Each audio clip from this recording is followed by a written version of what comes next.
Eleanor Walsh's hands trembled as she held the microphone, staring across the marble foyer at Marcus Brennan. 200 faces watched in absolute silence. The billionaire's smirk hadn't faded since he'd made the bet 30 seconds ago, his titanium Patek Philippe catching the chandelier light as he crossed his arms. Eleanor's sensible target flats felt glued to the imported Italian tile. She should have never let Sarah convince her to come to this fundraiser. Well, Marcus tilted his head, amused. High C, Eleanor. That's all. Perfectly sustained for 5 seconds, and I'll write a check for $100,000 to your little library. On my knees, just like I said. The crowd tittered nervously. But if you can't...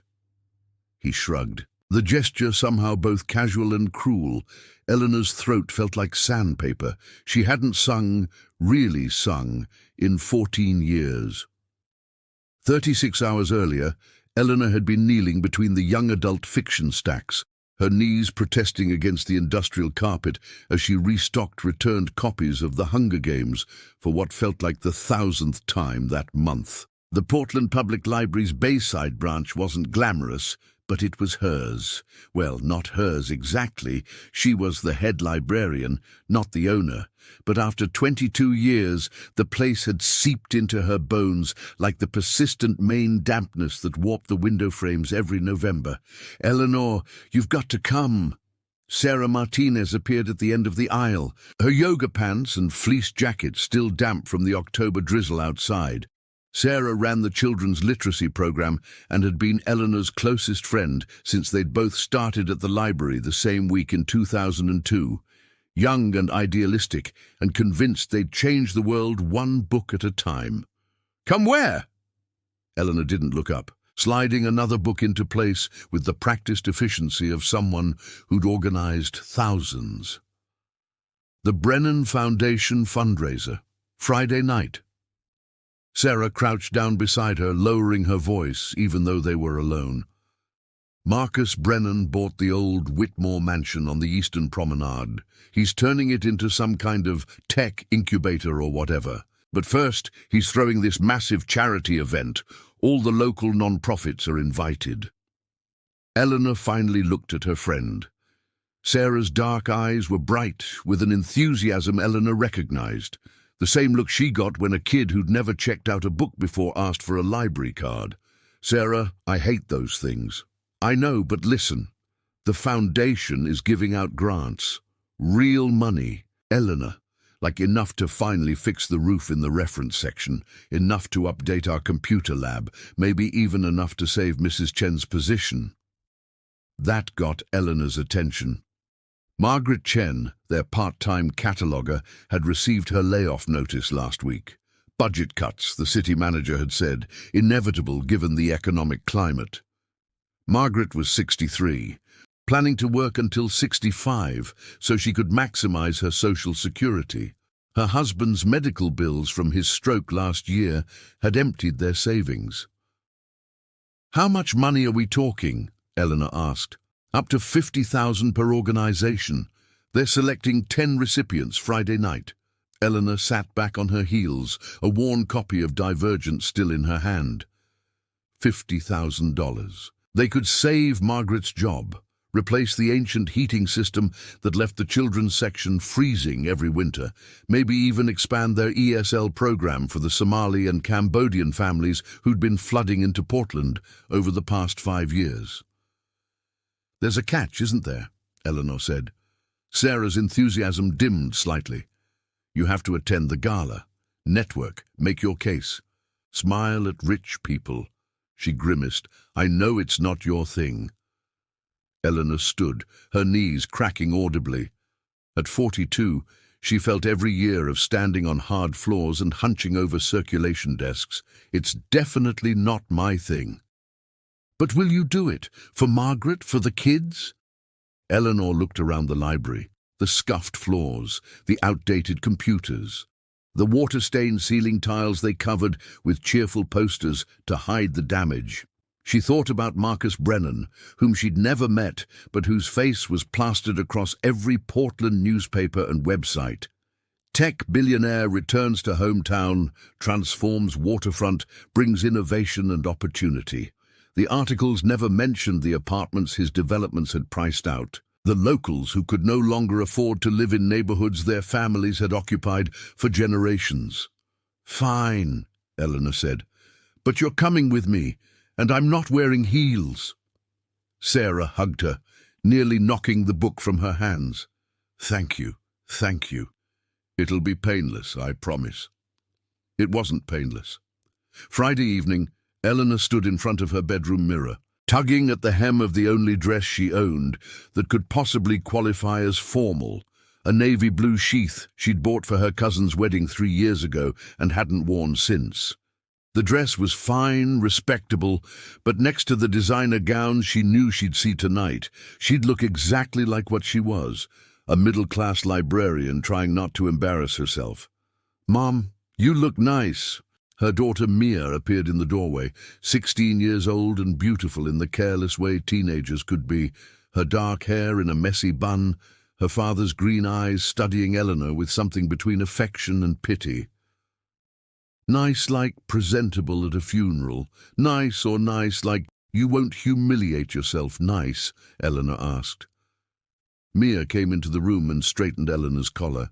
"Nice like my mom is smart and accomplished, and those rich assholes should feel lucky she's willing to ask them for anything." Eleanor smiled, despite her nerves. Mia had inherited her tendency towards cynicism about wealth and power, though Eleanor sometimes worried she'd passed on too much bitterness along with it. Mia's father, Eleanor's ex-husband, James, lived in Boston now with his second wife and their twin boys. He sent child support checks on time and called Mia once a week, and if their daughter resented him for starting over with a new family, she hid it well. "Language," Eleanor said automatically but without heat. "Sorry, those rich jerks." Mia grinned. "Better?" "Marginally." Eleanor grabbed her coat, a wool blend from Marshall's, warm, but definitely not designer. "I'll be home by 10. There's leftover lasagna in the fridge." "I'm 16, Mom. I know how to microwave food." "And you'll actually do homework, not just scroll TikTok?" "I'll scroll TikTok while doing homework, multitasking." Mia hugged her quickly, fierce and brief. "Good luck. Get us that money." The Whitmore mansion sat on the eastern promenade, like a monument to an earlier era of wealth, when shipping magnates and lumber barons built ostentatious homes along Portland's highest ridge to watch their fortunes arrive by sea. Marcus Brennan had bought the place for $8 million and spent another 3 renovating it, according to the Portland Press-Herald. Eleanor had read the article while eating her lunch at her desk, noting the marble imported from Italy, the smart home technology, the wine cellar that held bottles worth more than her annual salary. Now, walking up the stone steps with Sarah beside her, Eleanor felt the familiar twist of class resentment in her gut. She'd grown up in South Portland, daughter of a mechanic and a grocery store clerk. She'd worked 2 jobs to get through the University of Southern Maine, graduated with honors and a master's in library science, and still made $48,000 a year. Meanwhile, Marcus Brennan had sold his first tech company at 28 and now had enough money to buy historic mansions as party venues. "You okay?" Sarah whispered as they entered the foyer. "Peachy," Eleanor muttered. The interior took her breath away, and she hated that it did. A massive chandelier dominated the space, crystal teardrops refracting light into rainbow patterns across cream-colored walls. Servers in black and white circulated with trays of champagne and hors d'oeuvres that probably cost more per bite than Eleanor's monthly grocery budget. The crowd, maybe 200 people, glittered with jewelry and confidence, the particular assurance of people who'd never worried about making rent. Eleanor recognized some faces: the director of the Portland Museum of Art, the president of the Maine Historical Society, leaders of various youth programs and homeless shelters, all of them wearing the same expression Eleanor knew was on her own face, grateful to be here, resentful that they had to be. Eleanor Walsh. A young woman with a tablet appeared beside them, from the Bayside Library. That's me. Wonderful. I'm Chloe, Mr. Brennan's assistant. We're so glad you could make it. Can I get you anything? Champagne? We have a wonderful Oregon Pinot Gris if you prefer white. Water would be great, Eleanor said. Chloe's smile didn't waver, but Eleanor saw the flicker of judgment. Wrong answer. She should have taken the champagne, should have played the game, but Eleanor had never been good at games. The evening progressed in a blur of awkward conversations and forced laughter. Sarah was better at this, charming and warm, telling stories about the children they served that made donors lean in with interest. Eleanor tried to contribute but felt clumsy, her anecdotes about budget constraints and circulation statistics falling flat next to Sarah's emotional appeals. At 8 o'clock, Marcus Brennan took the microphone. Eleanor had seen his photographs, of course, but in person he was taller than she'd expected, his presence commanding despite, or perhaps because of, the casual way he wore his expensive suit. He looked like someone who'd never doubted his place in a room, who'd been told from childhood that the world was his to shape. "Thank you all for coming," he began, his voice smooth and practiced. "When I left Portland 25 years ago, I never imagined I'd be back, but this city gave me my start, and I believe in giving back to communities that invest in their people." He talked about his foundation's mission, about supporting grassroots organizations, about believing in local solutions to local problems. It was a good speech, well delivered, and Eleanor found herself begrudgingly impressed despite her skepticism. Maybe he genuinely cared. Maybe this wasn't just a tax write-off and a publicity opportunity. Then came the entertainment portion of the evening. "Before we announce our grant recipients," Marcus said, "I want to share something personal. Music has always been my passion, my refuge. I studied opera briefly before." He paused for laughter. "Before I realized I could make more money in tech." More laughter, warm and indulgent. "But I still love music, and I wanted to bring that love into tonight." He gestured toward a corner where a baby grand piano sat, gleaming black lacquer reflecting the chandelier light. A young man, probably mid-20s, beautiful in the way opera singers often were, sat at the piano bench. "This is Alessandro Moretti, one of the most promising tenors in the country. He's going to perform a few pieces for us tonight." Alessandro performed beautifully. Eleanor, despite herself, was moved. She'd studied music at USM alongside library science, had sung in the university chorus, and even considered pursuing it professionally before reality, student loans, rent, her unplanned pregnancy with Mia, had redirected her life. She hadn't sung in years, not since James left, not since she'd decided that music belonged to a younger, more hopeful version of herself. After Alessandro's third piece, Marcus applauded enthusiastically and returned to the microphone. "Incredible, truly incredible. You know, Alessandro and I were just discussing the technical difficulty of that last aria, the range, the breath control required." He trailed off, scanning the crowd with what looked like genuine curiosity. "Are there any musicians here tonight?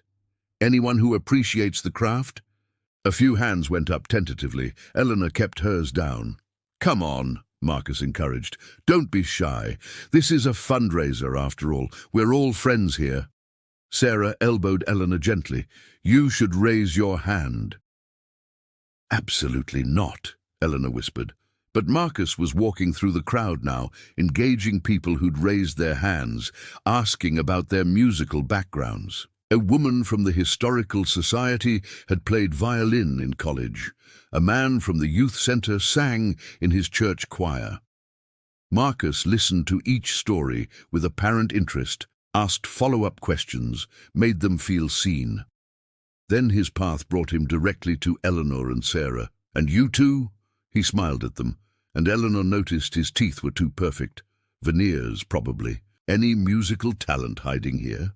"Sarah has a beautiful voice," Eleanor said quickly, deflecting. She sings to the children during story time. How wonderful, Marcus said. But his attention had already shifted to Eleanor. Something in her face must have caught his interest. And you? I don't sing anymore, Eleanor said. But you did once? He was persistent, leaning in slightly, his cologne expensive and subtle. A long time ago. Eleanor tried to keep her tone neutral, closing the conversation. What did you sing? Sarah jumped in, excited and oblivious to Eleanor's discomfort. Eleanor was a soprano. She sang with the Portland Symphony Chorus, and she was in the University Chorale. She has an incredible voice. Marcus's eyes lit up with something Eleanor didn't like, a hunter spotting prey. Is that so? What range? Coloratura? Lyric? Lyric soprano, Eleanor said reluctantly, but I haven't performed in 14 years. 14 years, Marcus repeated thoughtfully. You know, I believe talent doesn't disappear. It's like riding a bicycle. The muscle memory remains. He turned to Alessandro at the piano. What do you think, Alessandro? Could someone who hasn't sung in 14 years still hit a high C? Alessandro looked uncomfortable, sensing the shift in tone. It depends on many factors. Let's make it interesting, Marcus interrupted, his voice loud enough now that nearby conversation stopped. I'll make a wager. Eleanor, it is Eleanor, right? If you can sing a high C perfectly sustained for 5 seconds, I'll write a check for $100,000 to your library. Right now. Tonight. The room fell silent. Eleanor's stomach dropped. And, just to make it memorable, Marcus continued, clearly enjoying the attention, I'll get down on my knees to present it to you. How's that? Someone in the crowd laughed nervously. Eleanor felt Sarah stiffen beside her, felt 200 pairs of eyes turn to look at her. This was a game to Marcus, a moment of entertainment at a boring fundraiser. He thought she'd decline, thought she'd laugh it off, thought she'd give him the satisfaction of backing down. Eleanor thought about Margaret Chen, counting down the days until her last paycheck. She thought about the children who came to the library after school because it was warmer than their apartments and safer than the streets. She thought about every time someone like Marcus Brennan had made her feel small, had treated her profession like a cute hobby, had assumed that because she didn't have money, she didn't have value. Okay, she heard herself say, I'll do it. The room erupted in surprised murmurs. Marcus's smile widened, but Eleanor saw the flicker of uncertainty beneath it. He hadn't expected her to accept. Wonderful, he gestured toward Alessandro. Give the lady an A to reference, and then we'll hear this legendary high C. Alessandro played the note. Eleanor closed her eyes, found it in her muscle memory, felt her breath drop into her diaphragm the way her old voice teacher, Mrs. Reynolds, had taught her decades ago. When she opened her eyes, Marcus was standing right in front of her, arms crossed, that infuriating smirk still on his face. Someone handed her a microphone. The room fell completely silent. Eleanor thought about every sacrifice she'd made, every dream she'd deferred, every time she'd chosen responsibility over passion. She thought about Mia, about wanting to show her daughter that being underestimated didn't mean being powerless. She sang the note. The sound that came from Eleanor Walsh's throat was pure crystal, bright and focused, cutting through the marble foyer like light through a prism. It wasn't just technically perfect, though it was that. Sustained and unwavering for exactly 5 seconds. It was beautiful, heartbreaking, carrying 14 years of silence and sacrifice and suppressed longing. When Eleanor stopped, the silence lasted 3 full seconds. Then the room exploded. People weren't just applauding. They were standing, mouths open, some with tears in their eyes. Alessandro had both hands pressed to his chest. His professional composure shattered. Sarah grabbed Eleanor's arm, shaking with emotion, and Marcus Brennan stood frozen, the smirk completely gone from his face, replaced by something Eleanor couldn't quite read. Shock, definitely, but also something else. Shame, maybe, or recognition. "Holy shit!" someone whispered loudly enough to hear. Marcus recovered quickly, his public persona sliding back into place like armor. "Well," he said, his voice carefully neutral, "a bet is a bet." He didn't kneel. He pulled out his phone instead, tapped a few buttons and looked at Eleanor. "I'll have my assistant process the donation on Monday. Congratulations." Then he turned and walked away, leaving Eleanor standing there with the microphone still in her hand, her legs trembling with adrenaline. The rest of the evening blurred. People surrounded Eleanor, asking questions, touching her arm, telling her how moved they were. The director of the Portland Symphony Orchestra handed her his card, saying they should talk. A music professor from Bowdoin College said something about vocal preservation and muscle memory being remarkable. Eleanor smiled and nodded and felt completely detached from her body, watching the scene unfold as if it were happening to someone else. Sarah drove her home, both of them silent until they pulled up in front of Eleanor's duplex on Grant Street. "That was insane," Sarah finally said. "Yeah," Eleanor's voice felt raw, though she'd only sung one note. "He was so arrogant, that smirk on his face, like you were a performing monkey for his amusement." "I know." "But Eleanor..." Sarah turned to face her. $100,000. Do you know what we can do with that?" Eleanor did know. She'd been calculating in her head throughout the drive home. Margaret's salary for 2 years, new computers, roof repairs, maybe even seed money for that teen arts program she'd been dreaming about. "Someone filmed it," Sarah added quietly. "I saw at least 3 people recording on their phones." Eleanor's stomach tightened. Of course they did. It might end up online. Great.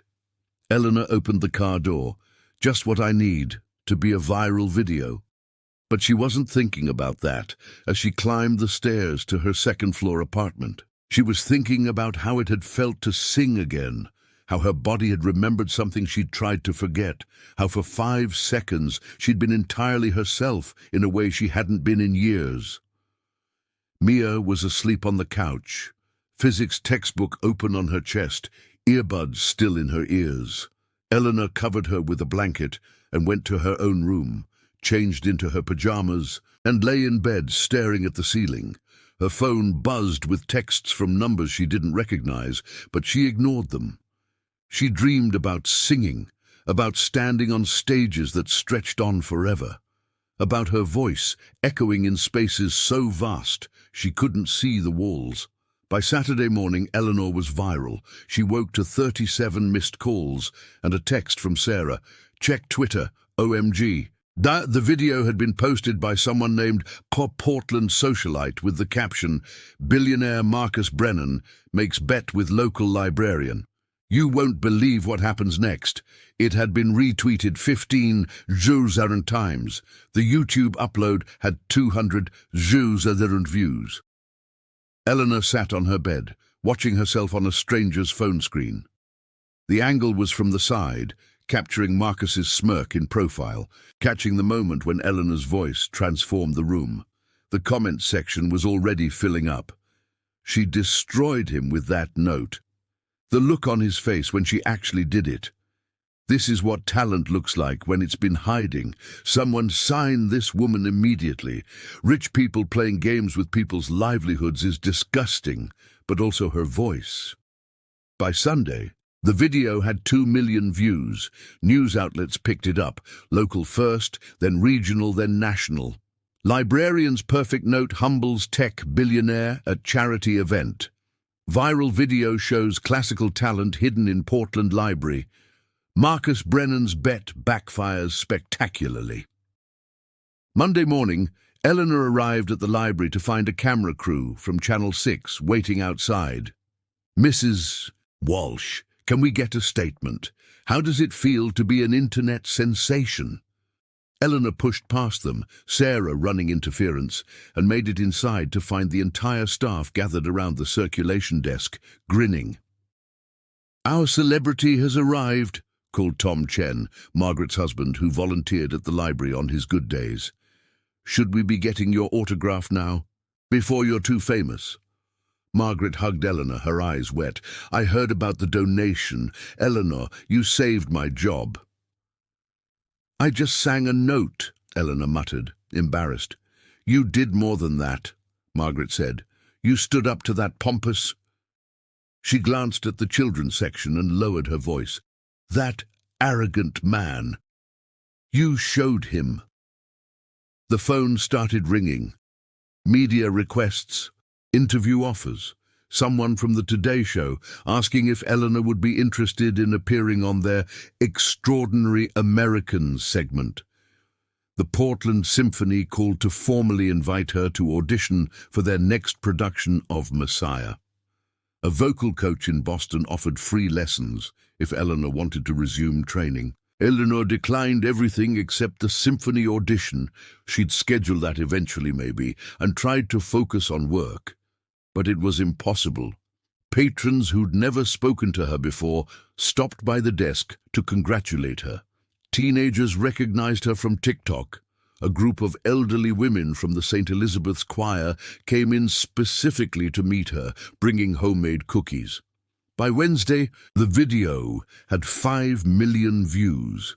By Friday, Marcus Brennan's assistant called to confirm that the $100,000 donation had been processed and would arrive within 30 days. The assistant's voice was crisp and professional, offering no commentary on the event itself.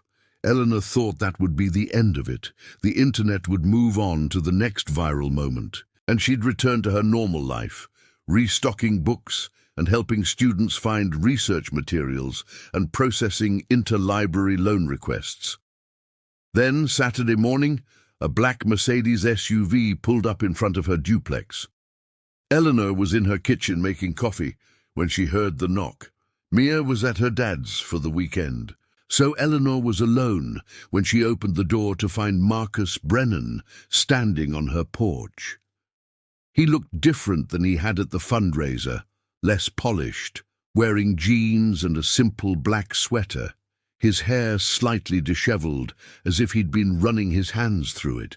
No smirk this time. His expression was serious, almost contrite. "Eleanor, can we talk?" Eleanor's first instinct was to slam the door. Her second was to laugh at the absurdity of a billionaire showing up at her shabby rental on a Saturday morning. Her third was curiosity. What could he possibly want? "How did you get my address?" she asked instead. "Google." He had the grace to look embarrassed. "I know this is weird, showing up like this. But my phone calls weren't getting through, because I blocked your assistant after the 15th message." "Right. Fair." He shifted his weight, and Eleanor realized he was nervous. Marcus Brennan, who'd addressed 200 people with easy confidence, was nervous on her porch. "Can I come in? Just for 5 minutes. I promise I'm not here to—" "I don't know. Make another bet or anything stupid." Against her better judgment, Eleanor stepped aside. Her apartment was small but clean, decorated with mismatched furniture from yard sales and thrift stores, walls lined with overflowing bookshelves. She saw Marcus take it in, the worn couch, the kitchen table with one wobbly leg, the IKEA lamp she'd owned since college, and fought the urge to feel ashamed of her modest life. "Coffee?" she offered, because her mother had raised her to be polite, even to people who'd publicly humiliated her. "Please." They sat at her kitchen table, and Eleanor waited. Marcus wrapped his hands around the mug she'd given him, a chipped one from a library fundraiser 3 years ago, and seemed to be gathering his thoughts. "I'm sorry," he finally said. "What I did at the fundraiser was inappropriate and demeaning. I thought I was being, I don't know, entertaining, engaging, but I turned you into a spectacle for my own amusement, and that was wrong." Eleanor sipped her coffee. "Okay, that's it. Just okay. What do you want me to say? That I forgive you? That it's fine?" She set down her mug. "You made a $100,000 donation to my library. That helps a lot of people. So, practically speaking, yeah, it's okay. Personally, I think you're exactly what I thought you were. Someone who treats regular people like entertainment because you can afford to." Marcus flinched. "That's fair. Yeah, fair." He was quiet for a moment. "The thing is, I've been watching that video too. Everyone has, right? And I keep seeing the look on my own face, and I'm disgusted. I look like my father." Eleanor hadn't expected that. "What?" "My dad was wealthy. Old money, shipping and lumber, the whole Maine blue blood thing. He threw parties like that fundraiser all the time, and he'd do exactly what I did. Find someone to make fun of, usually subtly, just enough to make himself feel superior." Marcus's jaw tightened. "I swore I'd never be like him. I built my own fortune, walked away from his money, and then I went and did exactly what he would have done. So this visit is what? Therapy for your daddy issues?" Eleanor knew she sounded harsh, but she was tired of rich people's emotional complexity taking up space in her small kitchen. "No. Well, maybe partly." He met her eyes. "But also I wanted you to know that I'm making an additional donation, $500,000, anonymously. The library will receive it next month." Eleanor's breath caught. 500,000. "I'm not telling you this for credit. I'm telling you because you deserve to know that what you did, standing up to me, showing me who I'd become, that mattered. It changed something." He stood up, clearly ready to leave before Eleanor could process this information. "That's all. I'll go now." "Wait." Eleanor stood too, her mind racing. "Why did you really come here? You could have had your assistant call, could have sent a letter with the donation. Why show up?"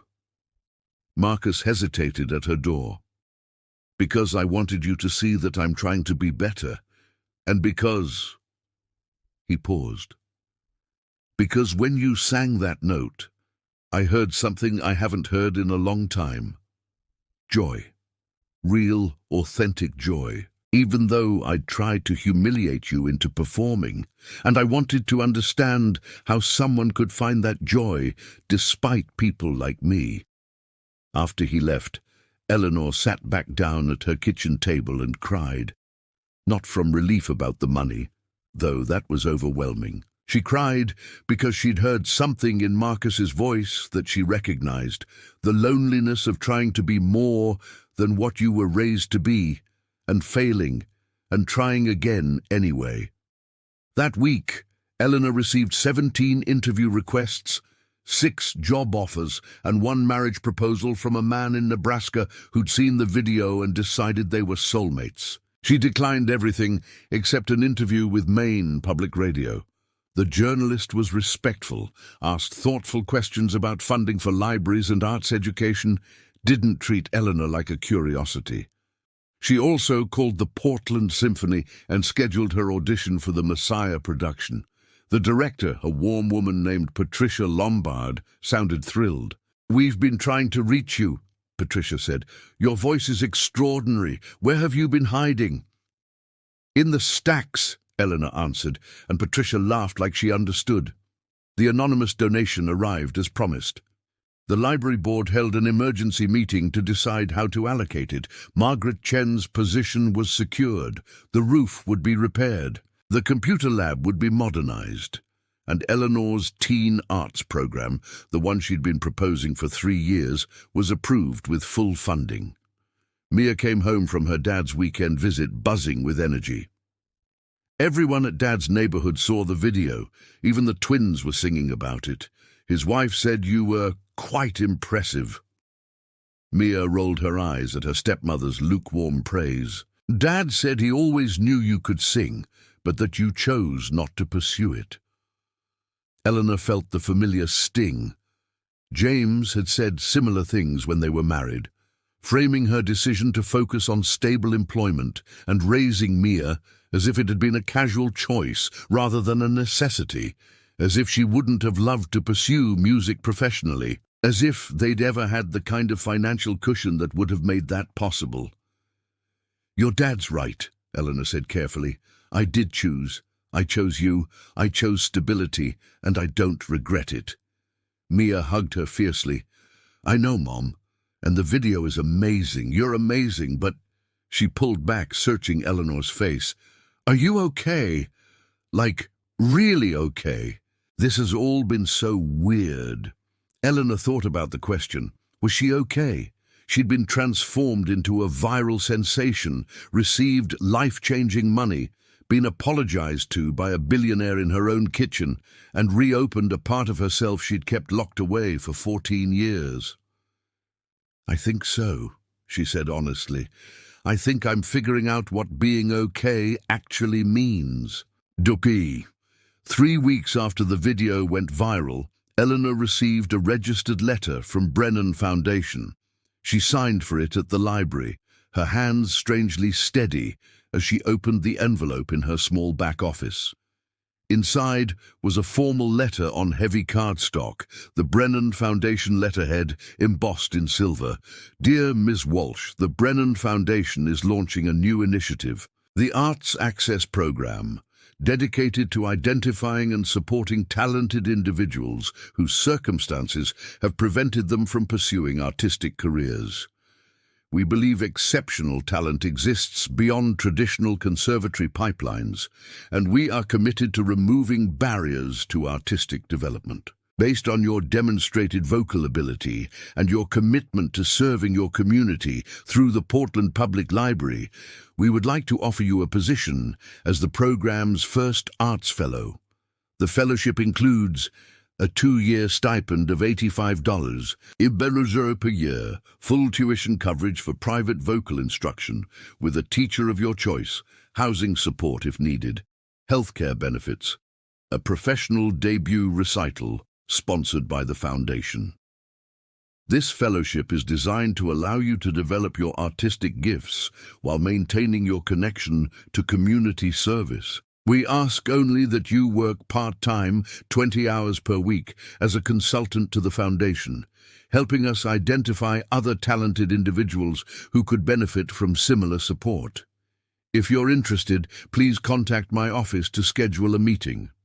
Sincerely, Marcus Brennan, founder and director, Brennan Foundation. Eleanor read the letter 3 times. Then she called Sarah into her office and handed it to her without a word. Sarah read it, her eyes getting wider with each paragraph. Eleanor, this is a dream opportunity.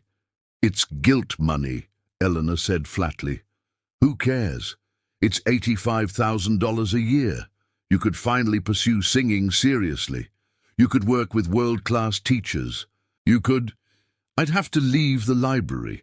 Sarah paused. Not entirely. It says 20 hours a week for the Foundation. You could still work here part-time if you wanted. Could I? Eleanor gestured around her small office, stacked with paperwork and budget reports and interlibrary loan requests. This job needs a full-time librarian. If I take that fellowship, they'd hire someone else full-time. I'd be... What? A consultant? Coming in a few hours a week to check on things? You'd be pursuing your talent, Sarah said gently. The thing you gave up 14 years ago. Isn't that worth something? Eleanor didn't answer because she didn't know. That night, lying in bed, she thought about what accepting would mean. Financial security for the first time in her adult life. The chance to train seriously, to see how far her voice could take her at 42. The possibility of actually performing, of making music part of her daily existence rather than something she'd left behind. But she also thought about Margaret Chen, about the high school kids who came in after school to use the computers for homework, about the elderly patrons who treated the library like a social club because they were lonely, who would advocate for them if she left. She thought about Marcus Brennan, about whether this offer was genuine philanthropy or elaborate penance. Did it matter?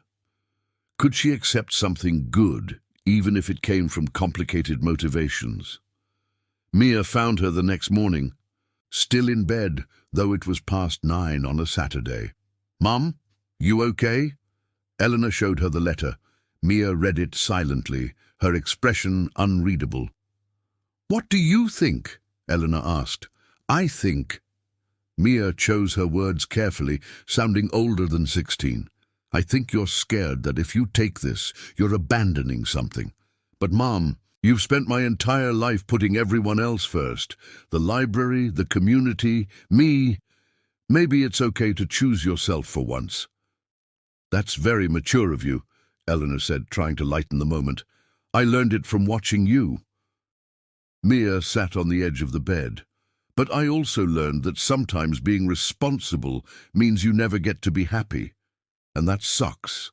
Eleanor felt tears prick her eyes. "When did you get so wise?" "I have an excellent role model who never pursues her own dreams because she's too busy enabling everyone else's." Mia squeezed her hand. "Take the fellowship, Mum. I'll be fine. The library will be fine, and you deserve to see what your voice can do." Monday morning, Eleanor called the number on the letterhead. Marcus Brennan's assistant, the same efficient woman who'd greeted her at the fundraiser, scheduled a meeting for Wednesday afternoon at the Brennan Foundation offices downtown. The foundation occupied the entire top floor of a renovated textile mill on the waterfront. Floor-to-ceiling windows overlooked Casco Bay, the islands visible in the distance like scattered stones. The interior was all exposed brick and polished concrete, artwork from local artists covering the walls. A receptionist offered Eleanor coffee. "We have a proper espresso machine," she said proudly, and led her to a conference room. Marcus arrived exactly on time, carrying a leather portfolio and looking every inch the professional philanthropist. "Eleanor, thank you for coming." "I haven't decided anything yet," Eleanor said immediately. "I know, I'm hoping I can convince you." He opened the portfolio, pulling out additional documents. "I want to show you what we're planning. The Arts Access program isn't just about you, though your fellowship would be the flagship. We want to identify 10 fellows in the first year across different disciplines: music, visual arts, dance, writing. All people with demonstrated talent who've been blocked from pursuing it for economic reasons." He showed her budgets, timelines, evaluation metrics. The planning was thorough, professional. This wasn't some vanity project thrown together to assuage guilt. This was serious. "Why me?" Eleanor asked. "Why make me the first fellow? There must be dozens of talented people in Maine who'd be better candidates." Marcus set down his papers and looked at her directly.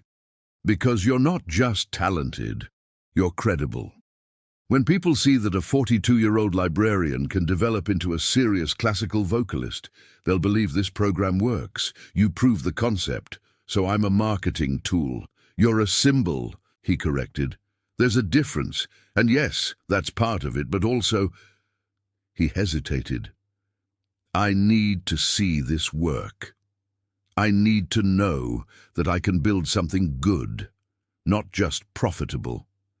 And I think you understand that better than most people because you've spent your career building something good with no expectation of profit." Eleanor studied his face. Looking for manipulation or insincerity, she found only what looked like genuine vulnerability. "I need time to think about it," she said. "Take all the time you need. The offer stands." That evening, Eleanor drove to Portland Headlight, the lighthouse at the southern tip of Cape Elizabeth. She'd come here throughout her life during difficult decisions, when she'd discovered she was pregnant with Mia, when James had asked for the divorce, when her mother had been diagnosed with cancer. There was something about the lighthouse's steadfast presence, the way it had stood against storms for over 2 centuries, that helped her find clarity. She walked along the rocky shore, listening to waves crash against ancient stones. The November wind was bitter, but she barely felt it. What did she want? Not what was responsible, not what was best for others, but what did Eleanor Walsh actually want for herself? She wanted to sing. God! She wanted to sing. She wanted to train with masters, to learn how to use her voice properly, to explore its full range and power. She wanted to stand on a stage and transform sound into emotion, to move people the way she'd been moved by music her entire life. But she also wanted to matter in her community. She wanted to help Margaret Chen keep her job, wanted to be there when teenagers needed college application help, wanted to maintain the small sphere of influence she'd built over 2 decades. Could she have both? Her phone rang. Sarah. "Before you say anything," Sarah said without preamble, "the library board met tonight. Emergency session. They want to offer you a new position, Director of Community Engagement, part-time, 20 hours a week. It would involve oversight of programs, grant writing, community partnerships, all the strategic stuff you already do, none of the day-to-day circulation desk work." Eleanor stopped walking. "What? We already hired someone to take over your head librarian duties. Well, not hired exactly, promoted. Tom Rivera from Reference. He's been wanting more responsibility. This way you can take the fellowship and still be involved with the library. We literally restructured everything in the past 3 hours because we don't want to lose you." "Sarah, before you say you can't accept special treatment, this isn't special treatment. This is us recognizing that your skills are valuable in multiple ways, and we'd rather have you part-time than not at all. Also, Margaret Chen threatened to quit if we didn't make this offer, and you know how scary she can be." Eleanor laughed, surprising herself. She did not. She absolutely did. She said, and I quote, "That woman saved my job and has given everything to this library. If you don't figure out a way to support her dream, I will personally haunt this building." "She's not dead, Sarah." "I know, but it was very effective as a threat. So, what do you say?" Eleanor looked out at the lighthouse, solid and enduring, its light cutting through the gathering darkness. Maybe being steadfast didn't mean staying static. Maybe it meant adapting to storms while maintaining your essential purpose. "I need to talk to Mia," Eleanor said, "but I think I'm going to say yes." The next day, Eleanor called Marcus Brennan and accepted the fellowship.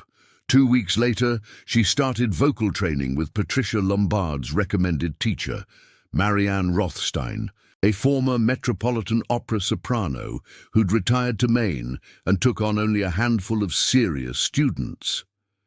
Their first lesson was in Marianne's home studio in Yarmouth, a converted barn with extraordinary acoustics. Marianne was 73, fierce, and within 5 minutes had identified every bad habit Eleanor had developed from years of not singing. "You're pushing from your throat, not your diaphragm. Your posture is terrible, and you're scared of your own voice." Marianne played a scale on her piano. "Sing this. Don't think. Just sing." For 2 hours, Marianne systematically dismantled Eleanor's technique and began building it back correctly. It was exhausting and exhilarating, and occasionally humiliating when Eleanor's voice cracked on a passage she knew she should be able to handle. "You're 42, Marianne said at the end of the lesson, not unkindly.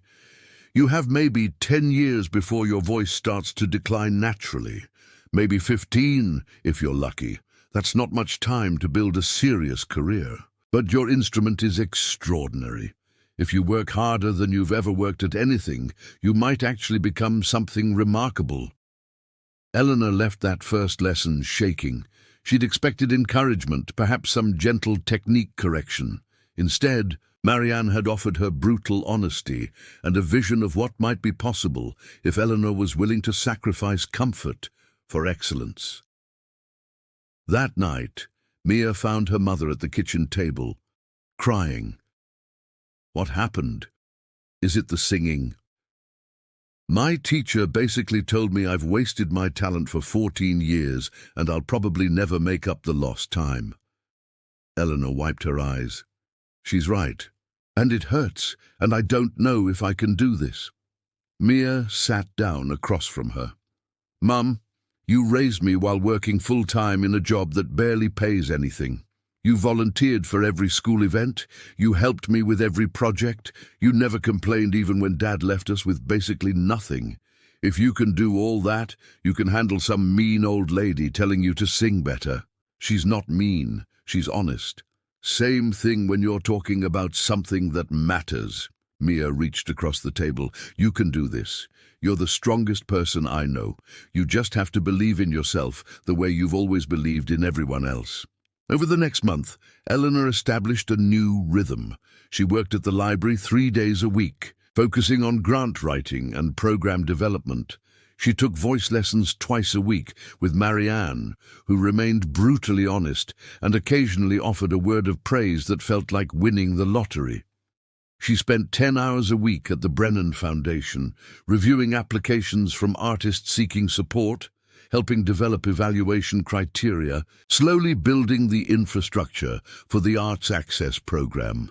And she practiced every morning before work, every evening after Mia went to bed. She practiced scales and breathing exercises and the Italian art songs Marianne assigned. Her voice changed. The natural brightness was still there, but now it was supported by proper technique, control, sustainability. She could sing for an hour without fatigue. She could navigate difficult passages she'd never have attempted before. Marcus Brennan kept his distance, communicating only through his foundation staff. Eleanor appreciated that. She didn't need the complication of trying to understand his motivations while she was struggling to understand her own. Then, 6 weeks into the fellowship, everything shifted. The Portland Press-Herald ran an investigative piece, Brennan Foundation's arts program, philanthropy or PR stunt. The article was brutal. It questioned Marcus's motives, suggested the fellowship was a way to rehabilitate his image after the viral video, interviewed anonymous sources who claimed the program was poorly planned and unsustainable. It mentioned Eleanor by name, calling her a test case, and questioning whether she was qualified to help select other fellows, given her lack of professional artistic credentials. Eleanor read the article over breakfast and felt her stomach sink. Mia read over her shoulder and swore creatively. "This is bullshit," Mia said. "You've worked so hard. And they're making it sound like you're some kind of charity case Marcus Brennan is using for publicity." "Maybe I am," Eleanor said quietly. "You're not. Your voice is incredible. Marianne said so, and she hates everyone." Eleanor's phone rang. "Marcus, have you seen the article?" he asked without preamble. "Yes. I'm sorry. I knew there might be skepticism, but I didn't expect it to be this personal. I can issue a statement." "Don't," Eleanor interrupted. "That'll just make it worse. Make it look like I need you to defend me. Then what do you want to do?" Eleanor thought about it. What did she want to do? She could quit, return to her old life, avoid the scrutiny, or she could prove them wrong. "I want to sing," she said. "Publicly. I want to give a recital that shows people this isn't a publicity stunt, that I'm serious about this." "You're not ready," Marcus said bluntly. "Marianne told me you're making excellent progress, but you've only been training for 6 weeks. A public recital requires months of preparation. Then I'll prepare faster." Eleanor surprised herself with the steel in her voice. "This is my reputation, Marcus, not just yours. If people think I'm a fraud, that affects everything. The library position, the fellowship, my credibility when I'm supposed to be helping select other fellows. I need to prove myself." Silence on the other end, then. "Okay, if you're sure, I'll book a venue. Small, intimate. Spring recital, let's say April. That gives you 4 months to prepare. Marianne will have to agree to the timeline. I'll convince her." Eleanor did convince her, though it took a 3-hour meeting where Marianne outlined exactly how brutal the next 4 months would be, and made Eleanor sign a literal contract agreeing to practice schedules and competition preparation. "You understand," Marianne said, "that if you perform publicly before you're ready, you could damage your voice permanently, that critics will eviscerate you, that one bad performance could end any possibility of a serious career." I understand, Eleanor said. And you still want to do this? I need to do this. Marianne studied her for a long moment, then nodded slowly. Okay, then let's make you into a singer. The next 4 months were the most difficult of Eleanor Walsh's life, more challenging than raising Mia alone after the divorce, more exhausting than working 2 jobs to get through graduate school, more terrifying than any budget crisis or administrative confrontation at the library. Marianne had Eleanor practicing 4 hours a day, every day. Not just singing, breathing exercises, posture work, Italian and German diction, performance technique, music theory. Eleanor's body ached from standing properly. Her jaw hurt from vowel formations. Her brain felt saturated with musical notation and translation and historical context. An art song is not just pretty notes, Marianne insisted during a particularly brutal lesson in early February. It's poetry, drama, emotion, technique, all synthesized into a few minutes of perfection. You're not just singing, you're telling a story, interpreting a composer's vision, connecting with an audience's soul. Eleanor struggled. Some days her voice was crystalline and obedient. Other days she couldn't hit notes she'd sung perfectly the week before. Marianne was relentless, pushing her through frustration and fatigue, and moments when Eleanor was convinced she'd made a terrible mistake. Her life narrowed to singing, library work, and Mia. She stopped seeing friends. She declined dinner invitations. She practiced in every spare moment, running scales in her head during library board meetings, working through difficult passages while grocery shopping. Mia watched this transformation with something between admiration and concern.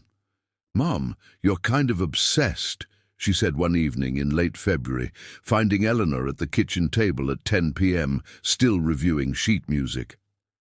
"I have a recital in 2 months. I know, but you're like never not working. It's a little scary." Eleanor set down her pencil. "Am I neglecting you?" "No, I'm 16, I don't need constant supervision." "But," Mia hesitated, "I worry that you're doing this for the wrong reasons, like to prove something to people who don't matter." "What if they do matter? What if whether I succeed or fail in this recital determines whether the Arts Access program continues, whether other people get opportunities?" Then that's a lot of pressure that shouldn't be on you," Mia said. "Marcus Brennan is a billionaire. He can fund this program whether you sing perfectly or not. You shouldn't have to be perfect for other people to get help." Eleanor pulled Mia into a hug, overwhelmed by her daughter's insight. "When did you get so smart?" "I told you, I learned from the best." In March, Marcus Brennan requested a meeting at the foundation. Eleanor arrived to find him in his office, looking uncharacteristically uncertain. "How's preparation going?" he asked. "It's going."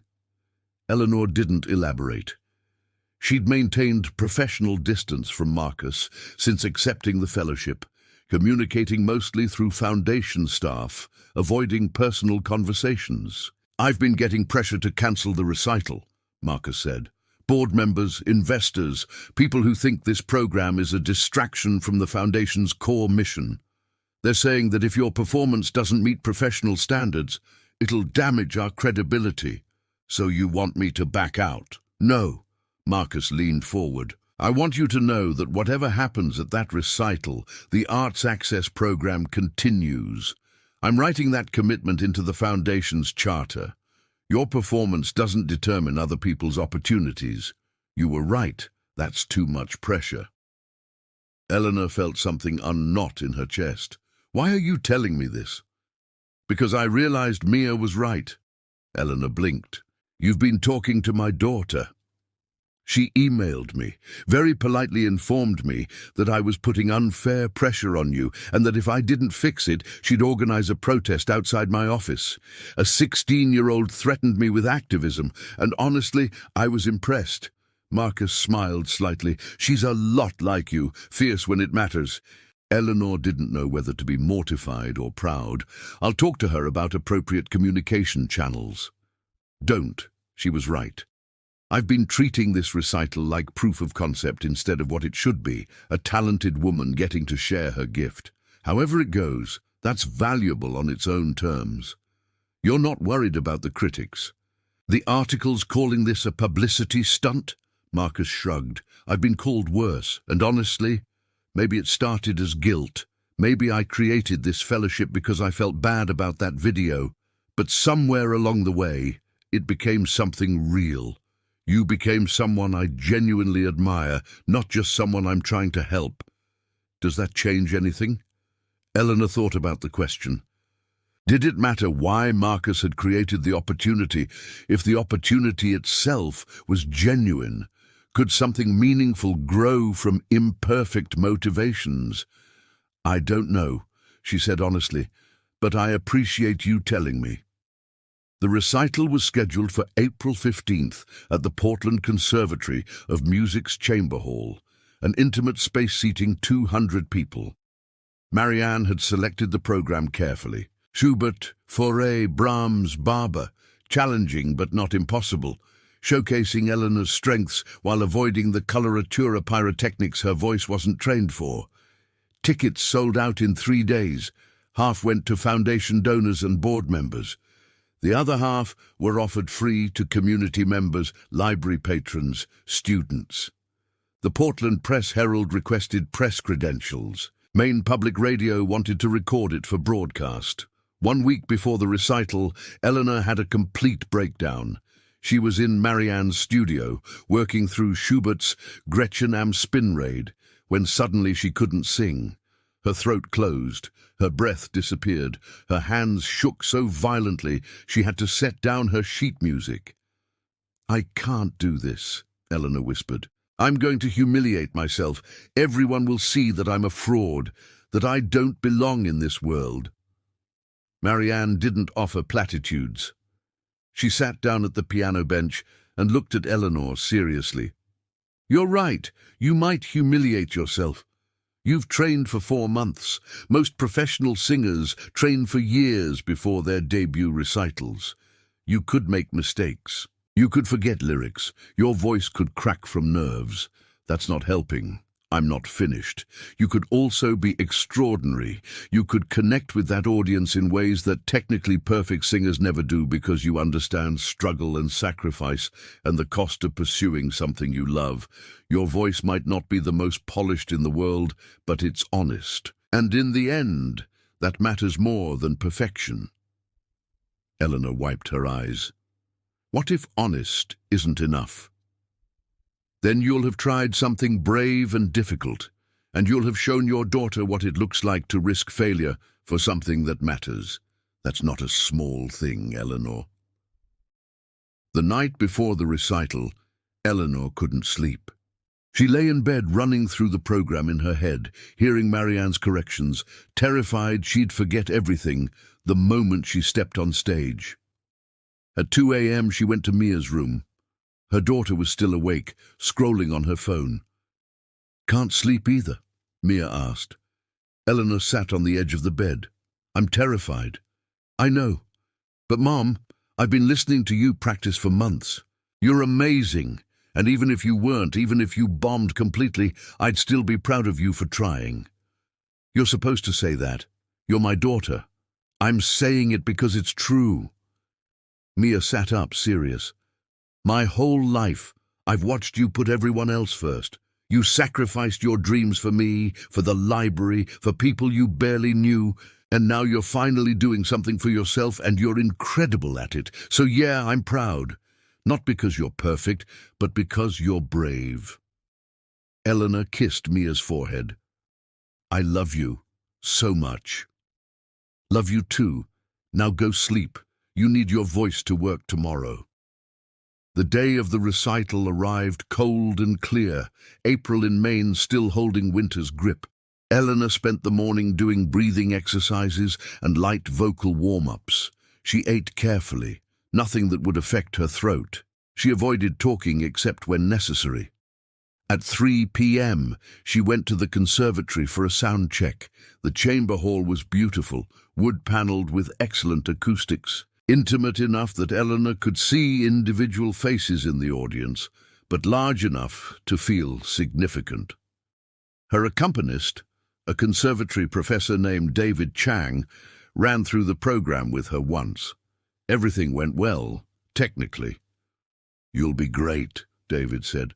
"Just breathe and trust your preparation." Eleanor went backstage to the small dressing room. Marianne was there, along with Sarah and Margaret Chen from the library. Mia arrived with flowers. Marcus Brennan sent a note, wishing you a performance worthy of your talent. No pressure, just joy. At 7:30 p.m., the house lights dimmed. Eleanor stood in the wings, wearing a simple black gown Sarah had helped her choose, her hair pulled back, minimal makeup. She could hear the audience settling, the rustle of programs, the anticipatory quiet. Patricia Lombard from the Portland Symphony gave a brief introduction, explaining the Arts Access program, noting Eleanor's background, framing the recital as a celebration of talent, finding its voice at any age. Then David Chang walked out to applause, took his seat at the piano, and waited.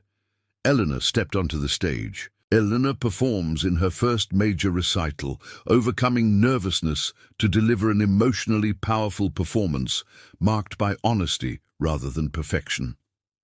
As she stops focusing on technique and fully embraces the music, her singing deeply moves the audience, earning a standing ovation and making her feel truly seen for the first time.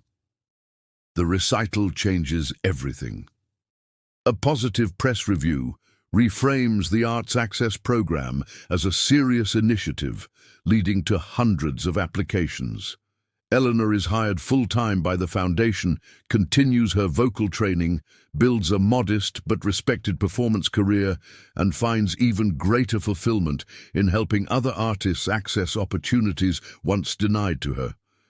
Over time, the program grows and transforms many lives, including Marcus, who acknowledges his past privilege and apologizes for the harm that led to Eleanor's opportunity. 2 years later, Eleanor reflects on how bravery, not perfection, reshaped her life.